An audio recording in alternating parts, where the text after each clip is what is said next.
Hi, everyone. Welcome to our September CCL California JEDI call.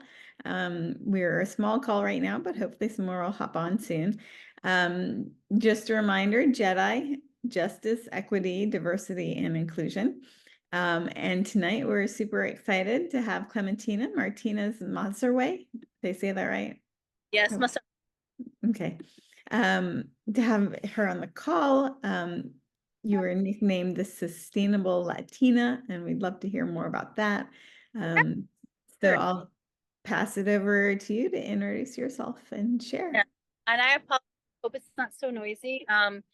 Yes, my name is Clementina, the Sustainable Latina, and I say that with pride because there's not a lot of representation with people of color as well as being Latina, being in the Latino space, and that's why I use that name, because I'm hoping that someone in the audience or other fellow Latinx individuals, are able to, gather more and join the movement. That's really my hope in using, Clementina, the Sustainable Latina. Right. So Clementina, I have slides for you on Canva. Do you want me to share screen those, or If you want to share them, yes, please. and then you can just tell me next slide when you're ready for me to switch. Yeah, sure.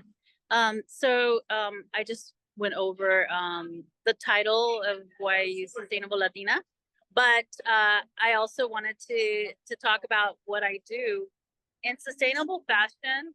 I also use art and film to tell stories, and so I consider myself more of an artist because I'm using several mediums to convey the message of how fast fashion is very detrimental to not just the planet, but also our own health, and there's just so many things that we need to change about fashion. It's unregulated.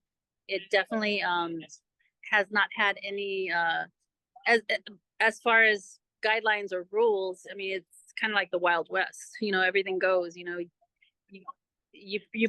pretty much it's an industry that needs to change. Mm-hmm. But yeah, we could probably move to the next slide.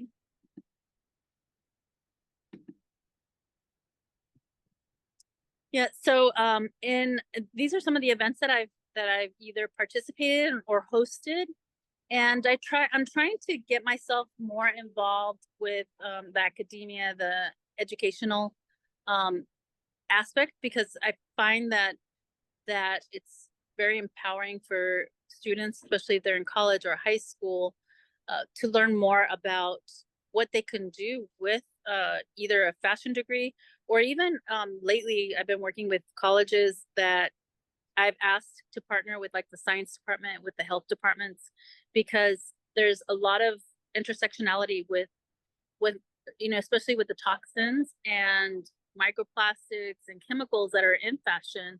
And a lot of people don't even realize how harmful and bad these these toxins that are like almost, I mean, some of them are carcinogens. And I think it's when you are able to talk to not just fashion but other departments, that's when there's a little bit more excitement, because like I said, recently I've been doing that, and I've been in a room where I've had a talk or a workshop, and I've kind of like skimmed the room and found that like a lot of the students didn't look like fashionistas. And I've asked the directors, and I've said, well, they're what major are these students? And they'll be like, oh, they're predominantly science, or they're predominantly medical students. And I'm like, wow, I'm really quite fascinated with that, because there's high interest in what the fashion industry is doing and what it's doing to our health. And being that, especially with microplastics and working with a lot of these other departments that are collaborating with what I'm doing, I've had them like do a little bit of research, and some of the studies and some of the thesis that some of these students have done, it's alarming. Some of the information that's coming out, that's not some of it's going to be publicized soon, but the just the toxins and the microfibers and microplastics that are in fashion is just alarming. Like in specimens and in the studies, it's almost 100% in a lot of these cases. So yeah, we could probably move on to the next slide, but I do find that there needs to be more work in that area. It's there's just so much room for improvement. And yeah, what is textile waste? And I'm sure most people have heard of how you can actually see from a satellite in space, like especially if you're talking about Atacama, Chile, where it's a desert, you know, that has, you know, miles of fabric and textile waste that's coming from countries like the United States, the UK, that are sending a lot of their secondhand goods, you know, items that we're not recycling here. And I'm hoping that's gonna change, especially with the bill for, you know, 707 with California, that's gonna help with this. But textile waste is a big problem, and I know most of you have heard how we could wrap the whole earth in fabric 6 times over, and we have enough for like 7 generations. So it's quite alarming, and especially when these landfill textile sites catch on fire, or they're purposely set on fire, they release chemicals, toxic chemicals, and you know, whether you're a community that's right next to one of these sites or it's a desert, regardless, those are chemicals that should not be in the air, and it happens quite often. But yeah, we could probably move to the second slide. I mean, for this one. Yes. So with textile and fashion, and being that there's so many environmental hazards that come along with a lot of these manufacturers that are unregulated. They are using, of course, a lot of, you know, chemicals that are considered carcinogens, and we have the landfill issue, you know, and its impacts. And as you see here from the numbers, and actually this needs to be a little bit more updated. The numbers are actually higher now. This is from about maybe a year back, and now those numbers are way higher. But 11 million tons of textile, you know, ends up in our landfills annually. And the carbon footprint, I mean, as you've heard, it's only second to maritime or air travel. Microplastics, I mean, I've already kind of touched on that, how harmful microfibers, microplastics are, and how we just we need to eliminate fossil fuels from fashion. And for those that don't know, about 67% of the fast fashion industry is what made from fossil fuels, which is like polyester, plastic synthetics. So we need to rid of that, and the only way we're probably going to do that is by regulations. So I'm hopeful that, you know, with France and possibly, you know, the bill that's coming up in California, that's going to maybe hopefully impact some of the polyesters and polymers that are in textiles, and hopefully limit those. But that contributes to the next subject, which is the chemical pollution, and how, you know, unfortunately, you know, the whole system is it's definitely not sorry. Good, nice to meet you. So it's the chemical issue. Chemical pollution is really just something that could be eliminated from fashion if it's regulated. The waste that's generated, I've also touched on that, how we are in a cycle that's not circular, and the fashion industry needs to become circular. And that, again, will probably only happen if it's regulated.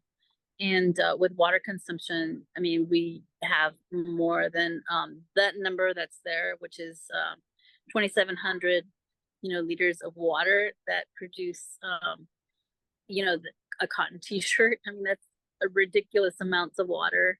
And you know, we're not even touching on denim jeans and everything else that impacts fashion. It's like we definitely, you know, have shortage of water in other countries, and yet here we are using all these liters of water just to produce one t-shirt. So yeah, it's I hope that's going to change, and I'm hoping that it changes in my lifetime. But we could probably go to the next slide.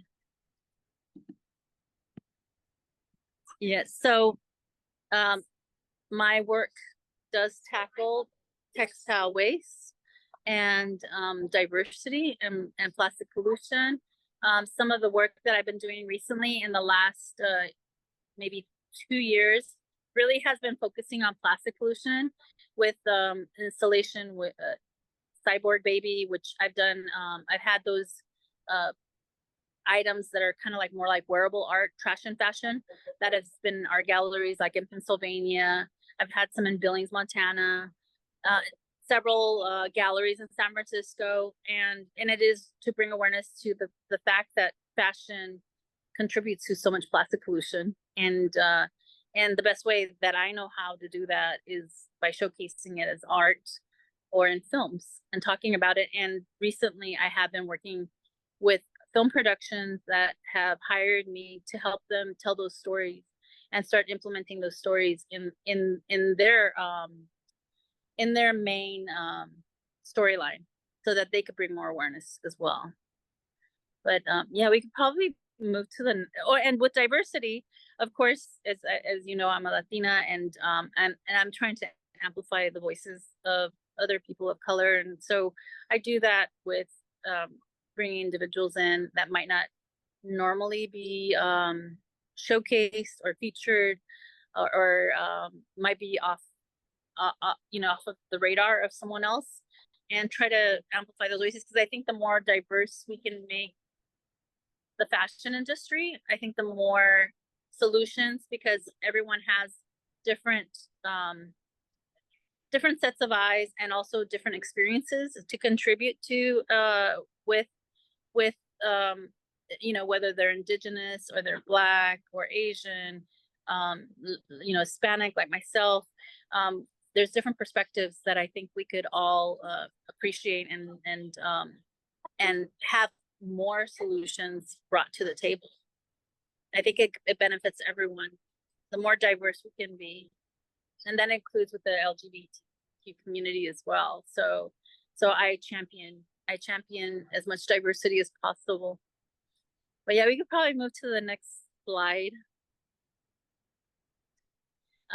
Yeah, microplastic compassion, like I was mentioning, it is a big problem, and I'm hoping that that especially with the latest study, and I'm sure you all have heard of it. I mean, there was in 2020, scientists coined the term cyborg, that humans have entered the age of cyborgs, which means that we are no longer 100% with human DNA, that our DNA is actually, you know, also a combination of plastics. And with all the studies that have come out since then, being that there's not just only microplastics in embryos, but also recently in the brain, and then of course testicles, which was another study that just came out, and the rates of infertility rising. So it is a problem that we need to address. And being that microplastics stay in our bodies, our human bodies, up to 7 generations, I think is pretty alarming. And we need to do whatever we can, you know, and that's what I plan to do whatever I can in my lifetime to try to change that. That is my mission. Wow. But yeah, we could probably go to the, I don't know if that's the final. No, I don't think that's the final. It looks like you have 11 slides total. Here's number 7. Okay. Yeah, so in regards to some of my films, I've won awards for the Upcyclers film, and thank you so much, Glenn, for inviting me for this, because I know with Kingdom being one of the featured designers, and I know you did a lot of work with Kingdom.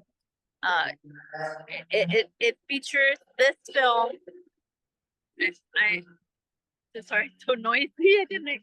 They told me it was going to be very quiet out here, and I don't know. This is the I wrong can hear time. you pretty well right now. So Are far, they? Are it's been fine. well? Yes. So with the film Upcyclers, it featured 7 incredible upcyclers and from different parts of the world. It was filmed during the pandemic, and it was just collecting all the resources, working with Roxana Chapela, who was a director, and I was the storyteller. I had the written story in regards to how we wanted to feature them. And the film was produced with the intention to have an additional film. So it won awards. It won over 17 awards throughout the world, which I was incredibly surprised. We were all surprised. We did not expect such positive reaction, especially not winning an award. That really blew our minds away as to how individuals were so excited about it. And it was basically because it was the first film that ever talked about what upcyclers did. So because of the success of that, I'm trying to produce another film that's almost like a sequel to that, but more of a feature film, and maybe possibly a series. I'm trying to get funding, so hopefully hopefully I am able to find an executive producer that can fund it. But it is right now I have it titled The Trash and Tour. Not that that's the remaining title, it might change, but right now it's labeled The Trash and Tour. And what I'm doing is going throughout the United States. I've already filmed 5 cities and had trash and shows, and I've been documenting them. And it's really documenting behind the scenes of why these individuals are so excited about putting these shows together, and what's the philosophy, and finding that there's more common concerns amongst the public in general. And some of these individuals are not in the fashion industry. Some of them are artists. Some of them are menders. Some of them are in the medical field. They're not necessarily, like I said, in fashion. So they're very passionate about the movement. And like I said, I really do feel strongly that working with intersectional individuals or organizations or subjects that can help catapult bringing awareness, I think it's even better, to have these conversations, and to have the medium of film to have a broader reach. Yeah. Are your films available somewhere if we're interested Yeah, in? yes, for sure. If I definitely could share the links, I could share the links afterwards. I produced now several films. They're all short films. The Trash and Tour film is actually going to be the first one that's going to be more of a feature, and I necessarily did not intend for it to be a feature, but because I've been collecting so much information through the documenting process, and I've had so many filmmakers contribute, there's just so much footage, so it'll probably wind up being a feature. Nice. So I'm hoping I'm hoping to get hit every continent. That's my goal. Africa, Australia, and I've already got invitations for some of them. So it's just a matter of coordinating the funding, and as you know, funding's very difficult, and of course producing a film is very expensive. So it's going to take a lot of collaboration, which is something that I always welcome, and the other organizations and other individuals are also wanting to collaborate. So we'll see where it goes. Nice. Yeah. I'm hopeful. I'm very hopeful that maybe it keeps going with the picking up the steam, and we're able to get enough funds to produce this, to do the production. And congratulations on the awards. That's fantastic. Thank you. I'm very proud of it, because it's not about me. It's about the movement. It's about other individuals, and it's about possibly making change happen. And I think that's really what the interest was with the film, is that most people weren't aware. And this was this film came out about two years ago. So, and not a lot. I mean, people were talking about upcycling, but not as much as they're talking about it now. So I'm hoping it did contribute to that. Mhm. Especially in the film industry. I know it did, because I heard a lot of their feedback, and they were like, oh, I had never heard about that. And it has also led to other collaborations with other film productions that I've actually consulted for because of that reason. They're like, oh, your film, the film Upcyclers actually inspired me to make this film. Like one of the films is Connections, and those film directors and producers, that's one of the reasons they were like, we were very inspired by Upcyclers, and that's why we're doing this film now that brings more awareness to the unethical practices of manufacturing in other countries. And so I am happy about the results with that film, although, like, surprisingly, it was like not something that we thought would get so much attention. But I think there's still one more slide, right? You have 4 more slides. Oh my goodness.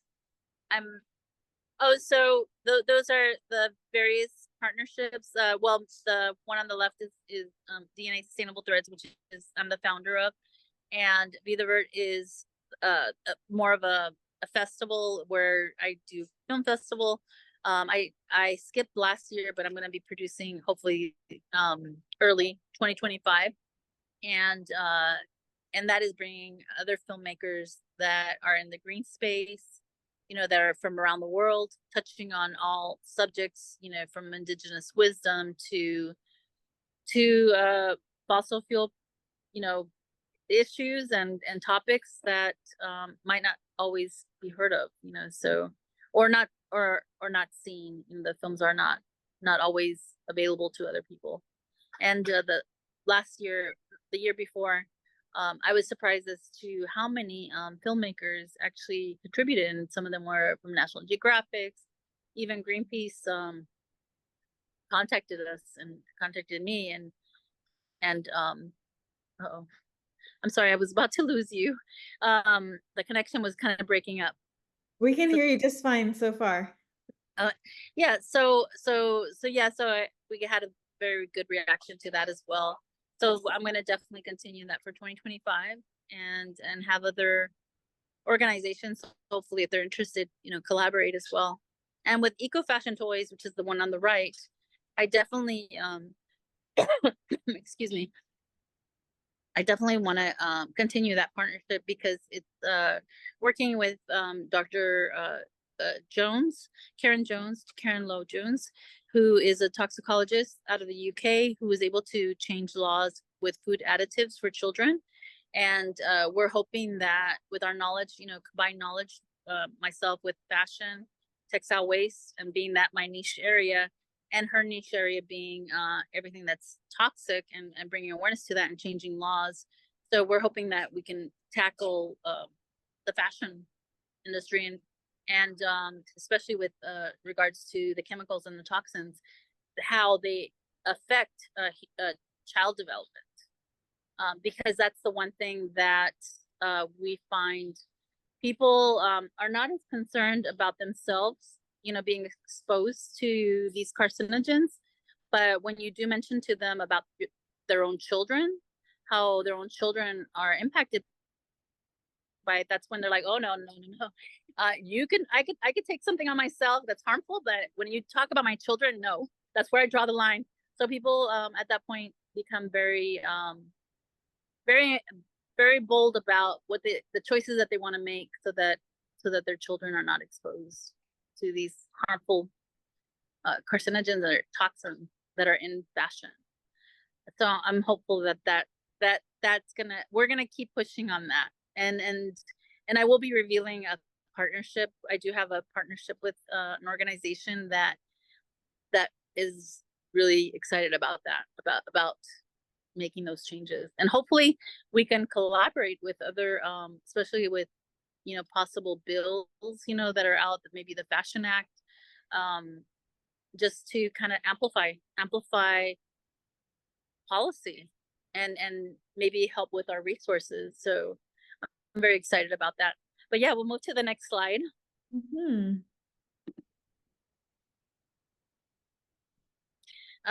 That's again the trash and tour I was just talking about. And if anybody is listening, if anybody's passionate about it, I am looking for funders, executive producers, anyone that's interested. Right now, I have several very prolific individuals that are in climate change. I'm very happy about it because they're like already gave me their stamp of approval that they want to be a part of it.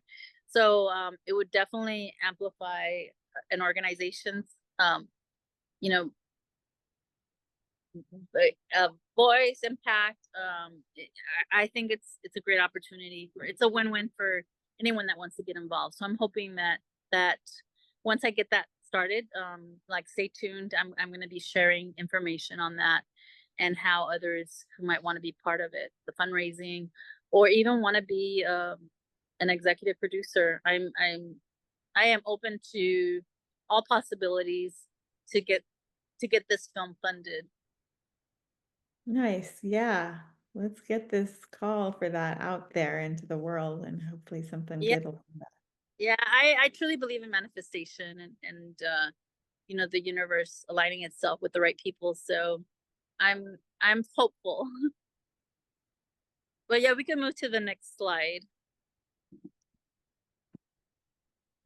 I basically, I think that's just general information about, you know, if anybody wants to connect with me, if they want to send me an email, if they want to connect on Instagram, it's right at the bottom. And like I said, my niche area is textile waste, bringing awareness to the harmful impacts of the fashion industry, changing policy, uh, diversity, having more diversity and inclusion. Those are the areas that I really focus on. And I think we could move to I think this is the last one now This for is the sure. final slide in this deck. Yeah. It's really about building a future that shares intergenerational knowledge for a sustainable planet. As I mentioned, I believe in sharing wisdom and knowledge and amplifying everyone's voices. And when I think of diversity, I also think of intergenerational knowledge being shared. And since I'm a lot of my clients and a lot of the people that I work with, they're most of them are under 30. My youngest client is 8 years old and he's an actor in Hollywood. My longest working client is I've been working with him for 6 years and he's 11 years old now. So as you can see, they're very young, but they're very excited. And I have, of course, older clients that are 28, but they're all climate activists. Most of them are climate activists. They're either working for the EPA or they're working in some form in the climate space. Oh my goodness, I think I'm about to lose you. I don't know if did I just lose you? No, we can hear you. Okay. I thought I was wanting to do something. I think it was a connection, but I definitely think that sharing knowledge intergenerationally, and I'm just gonna put a metaphor out there. Something that I think is very powerful is even in nature. You know, you have whales. You know, you have their pods, and you have the grandmothers that if they pass away or they're killed, the young have 7%, 7 times less are less likely to survive because those skills that the grandmother would have passed on um, are no longer shared, and so these young whales have a very low chance of surviving. So I kind of correlate that to what's happening now with the youth movement. They're pushing really hard, and I appreciate them, and that's why I mentor so many of them, because I'm very passionate about what they're doing, and I see their hearts and I see their spirits. But I would like to see more of that intersectional, like having older mentorship, you know, coming in and joining the movement and partnering up with these young activists, because we need that. We need to share information. We need to share knowledge. We need to share wisdom. And especially in this day and age, when there's so much climate anxiety, so much doomism, that is one of the largest, it might be one of the most, the topics that you will hear someone that's young, that's under 25, say that that's something that they worry about, is climate, they have a lot of climate anxiety, because they don't see change happening, and they just keep hearing about not having solutions out there, and they don't see change happening. So I do think it's important to have that relationship, and maybe build more of the collaborations and intersectionality of ages, because I see myself as being older and of course wiser, because I've lived longer, and I would like to see that change, where there's more crossing of ages and more support for each other. But yeah, that's definitely part of being more diverse as well, and having more of the matriarchal voices in this space, be heard, because I also see there's a lot of amplification of clean tech, clean energy, and I appreciate that, but a lot of it's also driven by predominantly male figures, and I don't see as much female leadership. I mean, there are, but not as many as you see in with men, and I think we need to have more of a balance, and we need to have more female voices out there, and especially in fashion. When I'm at some of these summits, and especially when they're regarding clean energy or clean tech, and there's funders, the funders always gravitate to them, and the arts and fashion are usually put aside. No one takes it really serious, and we need to change that, because as we know, cultural arts have the power to transform society, and we need transformation right now, and we need it quick, because time's running out. Time's up. So yeah, so I would love to, if anyone has questions. Yeah, you have a few minutes for questions. My first question is, what aspect of your work do you find most empowering? Well, I definitely get a lot of joy and pride when I have either a talk or if I have an exhibit, and I have someone that comes up to me, and they're very thankful. They're like, I really appreciate, believe it or not, they'll be like, I really appreciate you saying that you're Clementina, the Sustainable Latina, because they're like, I feel like, like I have a place now. Like I can also come in the space that this, you kind of open up a door, and I'm like, well, that's my hope, that there's more people that feel that they're welcomed in this space. And I mean, I never used to say that before, but it's very, words are powerful. And so when you can try to make a space that's more inclusive, I think that's something that gives me a lot of pride. Yes, it looks like Karina has her hand up. Go ahead, Karina. Hi, Clementina. Thank you so much for this presentation. It was amazing. I look forward to seeing the film. Yes, I would love to share the links, and I definitely could pass them on.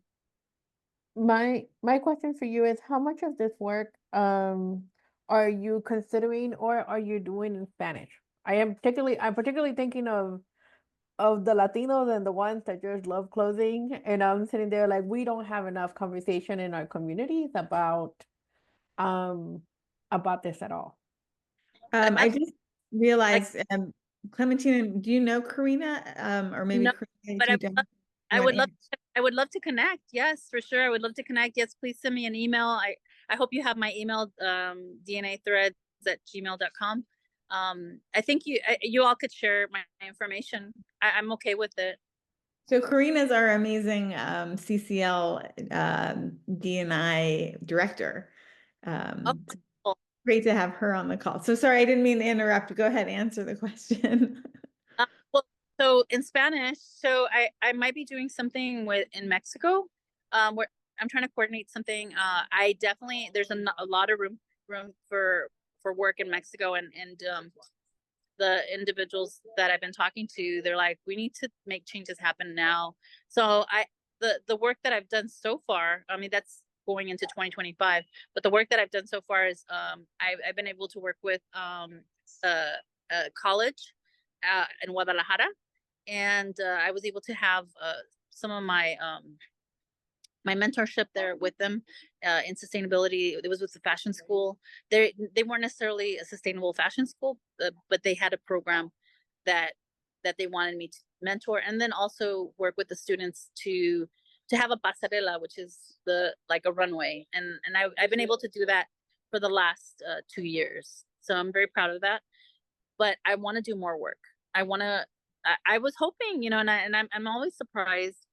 I was hoping to have like organizations, or maybe I'm not reaching to the right people, but for Hispanic Heritage Month, because as you know, from September 15th, to October 15th, it's that's our month.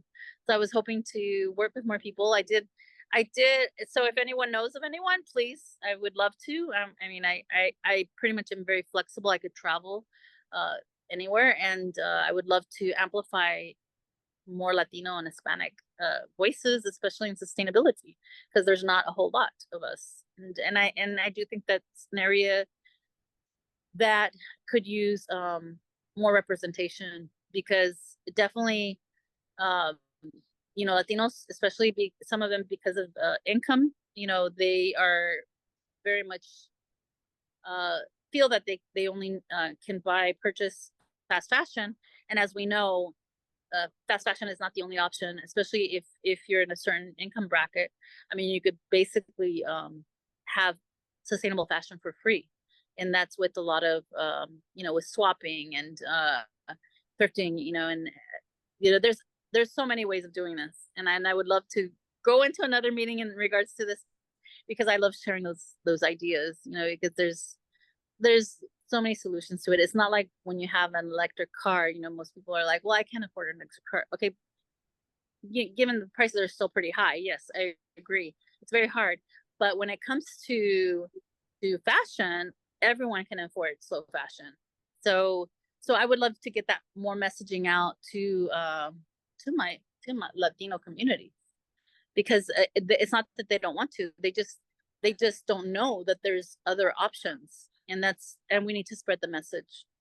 It comes down to communication, because I find most people, when you talk to them, they want to make change happen, but they haven't been given the resources. So I'm very happy that being here for Climate Week New York, I have met a few people, and I met one person that's from Washington, D.C., that are wanting to change some of that, and I'm hoping that something will develop from that in regards to maybe having more of a Latino agenda. So I hope that answers your question. But thank you so much for asking that, Karina. Thank you so much. Okay, well, we're gonna have to wrap it up now. Jeff, you had your hand up. Jeffrey, do you have a quick question? No, I was just going to say I appreciate the presentation, because I think that it is very impactful to look at fashion in a different way. I'm very interested in the impact of microplastics that have had on the fashion industry. But I think you might be having some of that in your film as well, because I do want to watch the film. Yeah, for sure. I will definitely share the links. And yeah, with regards to microplastics, it is alarming. The studies that I worked with over at Lafayette College in Pennsylvania, the thesis of one of the students, they found in every specimen, 100% there was microfibers and microplastics. And like I said, that study is going to be released soon, and I'd love to share that study with you all too. Awesome. Well, with that, just a huge round of applause. Thank you so much for taking time out of your busy day to join us. And yeah, I'm looking forward to seeing your films and sharing your films with others in CCL, because I think they're going to find it to be very, very informative and inspiring. I thank you and thank you to Glenn as well. I know she's very amazing, incredible individual that's always trying to bring persons as myself, you know, and bring them in these spaces where all of us could benefit, you know, from more knowledge and sharing knowledge. And I hope I'm able to contribute more to what you all are doing, because I think the work of CCL is incredible, and I think I applaud you all. Like you all are amazing, and I appreciate the work that you do. Thank you so much, Clementina.